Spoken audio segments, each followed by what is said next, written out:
وصحبه ومن والاه ولا حول ولا قوة إلا بالله. سبحان الله الحمد لله ولا إله إلا الله الله أكبر ولا حول ولا قوة إلا بالله العلي العظيم. عدد كل حرف كتب أو يكتب أبد الآبدين ودهر الداهرين. سبحانك لا علم لنا إلا ما علمتنا إنك أنت الحكيم. ناولنا التعلم والتعليم والنفع والانتفاع والمذاكرة والتذكير والإفادة والاستفادة والحث على التمسك بكتاب الله وسنة رسوله والدعاء إلى الهدى والدلالة على الخير ابتغاء وجه الله ومرضاته وقربه وثوابه سبحانه وتعالى. Setelah dua pertemuan sebelumnya membahas tentang hadisul ifki, kejadian dusta yang dituduhkan kepada Sayyidah Aisyah radhiyallahu taala anha, dan diambil darinya satu poin yang diinginkan oleh musannif dari kitab Alimu Auladakum, yaitu husnudzan kepada diri sendiri dan kepada orang lain. Husnudzan kepada diri sendiri dan husnudzan kepada orang lain yang dibuktikan oleh mereka yang ada ya di antara orang terdekatnya Rasulullah Shallallahu Alaihi Wasallam, seperti Ummu Mistah, istri dari Abu Ayyub Al-Ansari, yang mereka menyatakan bahwa tidaklah mungkin Sayyidah Aisyah melakukan hal tersebut karena mereka menganggap bila mana mereka yang ada di posisinya Sayyidah Aisyah saat itu tidak akan melakukannya, terlebih lagi yang melakukan yang dalam posisi tersebut yang lebih afdal daripada mereka, yaitu Sayyidah Aisyah radhiyallahu taala anha. Setelah selesai itu semuanya, dan musannif juga mengingatkan bahwa beliau mengambil daripada kisah-kisah Sayyidina Husain ini dari kitab-kitab yang sanadnya jelas, riwayatnya sahih, tidak ada keraguan sama sekali. Namun selesai dari pembahasan Sayyidina Husain, tertinggal satu masalah, yaitu Ar-Ra'sus Syarif, kepala daripada Al-Imam Husain radhiyallahu taala anhu. Karena saat beliau dibunuh itu seperti mutilasi, kepalanya terpisah daripada anggota tubuhnya. Karena itu menjadi banyak perbedaan masalah kepala Sayyidina Husain radhiyallahu taala anhu, yang mana dikuburkan di mana, ditempatkan di mana, dan yang lain sebagainya. Karena itu disebutkan qila inna Yazid arsala bi ra'sil Husain wa thigalihi man bagiya min ahlihi ilal Madinah fakufina ra'suhu wa dufina inda qabri ummih bi gubbati akhihi Hasan. Dikatakan Yazid bin Muawiyah mengirim kepala Imam Husain serta barang-barangnya Imam Husain bersama orang-orang yang tersisa dari keluarganya Imam Husain, dari para wanita serta putranya, yaitu Sayyidina Ali Zainal Abidin. Kemudian dibawa ke kota Madinah, dikirim ke kota Madinah, dikafani kepala beliau dan dimakamkan di samping kuburan ibundanya di gubbah saudaranya Sayyidina Al-Hasan radhiyallahu taala anhu. Wa qila u'ida ilal jithah bi Karbala ba'da arba'ina yawman min qatlih. Ada yang mengatakan itu kepalanya Imam Husain setelah dibawa ke Damaskus, ke Syria, itu dikembalikan lagi ke Karbala setelah 40 hari ke jasadnya, dikumpulkan lagi bersama jasadnya setelah 40 hari dari pembunuhan. Nah, karena itu tidak disebutkan secara pasti tentang kepala beliau. Jadi nggak ada riwayat cerita yang benar-benar pasti dari masalah kepala beliau. Sehingga ada juga perkataan yang mana inna Yazid taraka ra'sa syarif ba'da salbihi fi khazanatis silah. Falam yazal hunaka hatta waliya Sulaiman bin Abdul Malik. Ada yang mengatakan Yazid meninggalkan, meletakkan kepalanya yang mulia setelah disalib, diletakkan kepalanya di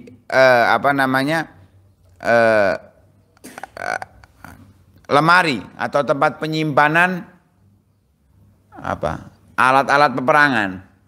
pedang, panah dan yang lain sebagainya. Dan itu berada di sana sampai yang menjadi pemerintah, yang menguasai pemerintahan saat itu Sulaiman bin Abdul Malik. Ketika sudah dikuasai oleh Sulaiman bin Abdul Malik, itu kepalanya Sayyidina Husain tayyabahu, diberi wewangian, kemudian dikafani, disolati dan dimakamkan di kuburan-kuburan yang ada di Damaskus. Kemudian ketika At-Timuriyah, kelompok Timuriyah ini Iran, Afghanistan, India Utara saat itu, dan ada beberapa tempat yang lain, masuk ke negara Syam. Syam itu kalau sekarang Palestina, Yordan, Syria dan Oman. Lebanon.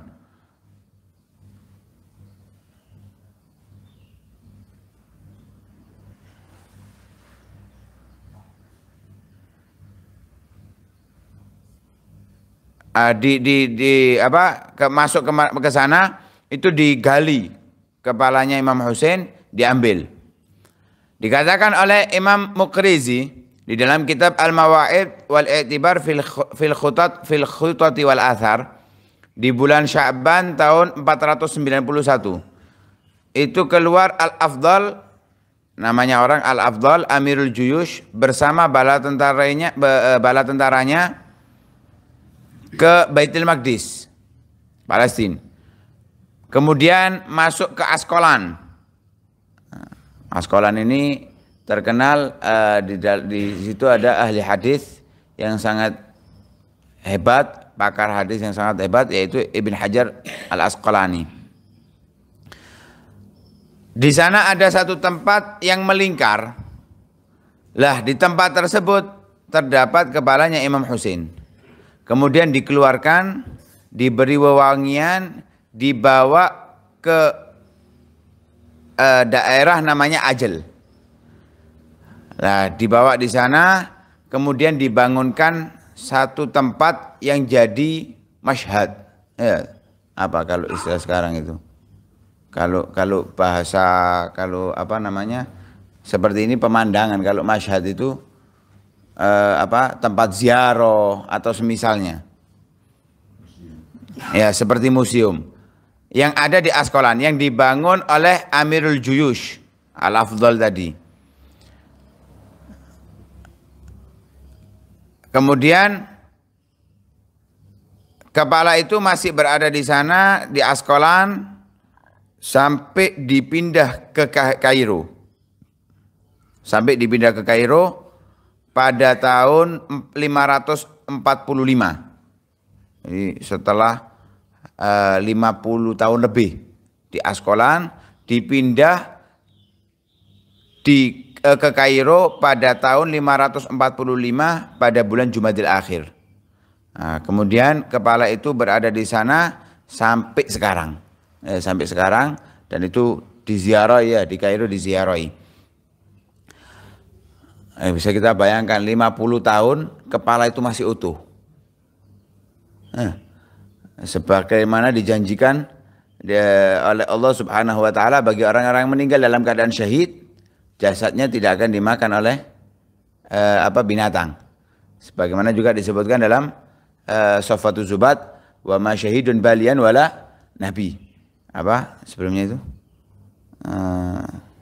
Wal jismu yubla ghaira ajbiz nabi wa ma syahidun balian wala nabi. Jadi semua jasadnya orang itu akan hancur binasa kecuali tersisa hanya ajbuz zanab. Yang dengan ajbuz zanab Allah akan menciptakan lagi nanti di hari kiamat. Dibangkitkan dari ajbuz zanab itu. Hanya ajbuz zanab yang enggak hancur, utuh. Tapi ada beberapa orang yang jasadnya tetap nggak akan dimakan oleh rayap atau hewan-hewan yang ada di dalam tanah, sehingga utuh. Mereka adalah orang-orang mulia seperti para nabi, syuhada, orang-orang yang menghafalkan dan mengamalkan Al-Quran dan yang lain sebagainya. Salahuddin Al-Ayyubi menerangkan di tempat pemakamannya kepala Imam Husain itu tadris, pembelajaran, baik pembelajaran fikih, hadis dan yang lain sebagainya. Ketika Mu'inuddin menjadi pemerintah di sana yang bernama Hasan bin Syekh Syuyukh Ibn Hamawiyah, beliau sangat memperhatikan tempat tersebut. Jadi bukan hanya dibuat taklim ditertibkan taklim di sana oleh Salahuddin Al-Ayyubi, namun setelahnya ketika yang menjadi menteri di sana adalah Mu'inuddin yang bernama Hasan bin Syekh Syuyukh, itu benar-benar tempat itu diperhatikan, mendapatkan perhatian lebih dari tempat yang lainnya. Sahibud Dur An-Nazim fi Awsafil Ghadil Fadil mengatakan di antara kebaikan yang dilakukan oleh Mu'inuddin adalah membangun midha'ah, tempat wudu. Membangun tempat wudu qariban min Mashhadil Husain bil Qahirah. Dekat dari dari tempat pemakamannya Imam Husain di Kairo, juga masjid, bangun masjid wasaqiyah. Saqiyah itu aliran air. Jadi dibangunkan masjid, dibangunkan aliran air, dan dibangunkan tempat wudhu oleh Mu'inuddin. Fungsinya apa? Memudahkan orang yang ziarah, memudahkan orang yang belajar di tempat tersebut. Sahibu Mursyid Az-Zuhar, beliau mengatakan para ulama menyebutkan bahwa kepala Imam Husain itu berada di Askolan. Tapi ketika muncul masa-masa Fatimiyah, kelompok yang mengatasnamakan pecinta Sayyidah Fatimah, itu membawa kepalanya dan dibawa ke Mesir dan berada di Mesir. Ada yang mengatakan dibangunkan oleh siapa tadi? Amirul Juyush. Amirul Juyush. Ada yang mengatakan yang membangunkan adalah Tala'i bin Ruzaik. Tala'i bin Ruzaik pada tahun 555 Hijriah.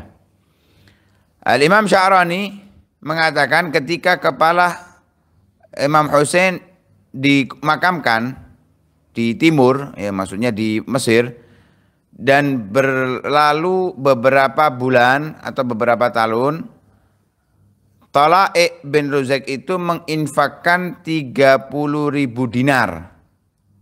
30 dinar untuk membawa ke Mesir dan dibangunkan Mashhad. Jadi yang membangun, yang membiayai semuanya sampai habis 30.000 dinar adalah Tala'i bin Ruzaik.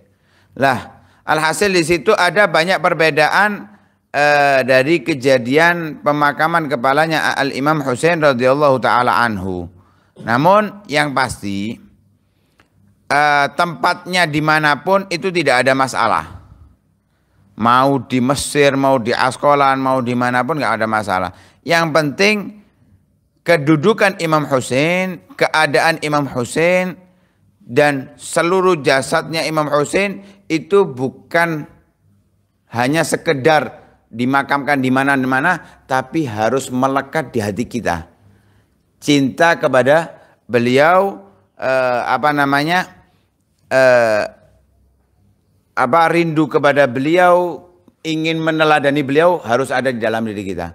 Jadi memang butuh kita ziarah ke tempatnya, tapi yang paling penting bukan ziarahnya, tapi kedekatan hati kita dengannya. Jadi nggak usah bingung memaksa diri untuk ziarah seperti ke Wali Songo dan lain sebagainya.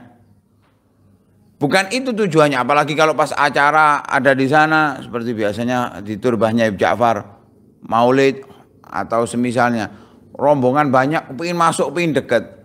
Lah apa pas waya sepi gak teko, waya rame kepingin cepet-cepetan di jeru. Seperti halnya Habib Soleh Tanggul, rebutan masuk. Lah dino liyane kan sepi, apa gak melbu. Bukan kedekatan ini yang diminta, tapi yang ada di dalam hati kita, iktikad kita, keyakinan kita, ta'alluqnya kita dengan mereka. Begitu juga dengan Imam Husain. Itu yang paling penting. Nah, itu penutup daripada kisah Al-Imam Husain radhiyallahu taala anhu, yang mudah-mudahan apa yang kita dengarkan dari kejadian tersebut tidak membuat kita dendam dengki kepada orang-orang yang berbuat zalim, melainkan kita menjadi bahan pemikiran bahwa apapun posisi kita, bagaimanapun keadaan kita, semua akan mendapatkan ujian dari Allah Subhanahu wa taala, maka kita harus bersiap diri menghadapi ujian tersebut, dan mudah-mudahan Allah memberikan kita ujian yang akan mudah kita lewati sehingga kita menjadi hamba-hamba yang terpilih di sisi Allah Subhanahu wa taala. Amin amin ya rabbal alamin. Shallallahu alaihi wasallam Muhammadin wa ala alihi wasallam. Alhamdulillah rabbil alamin.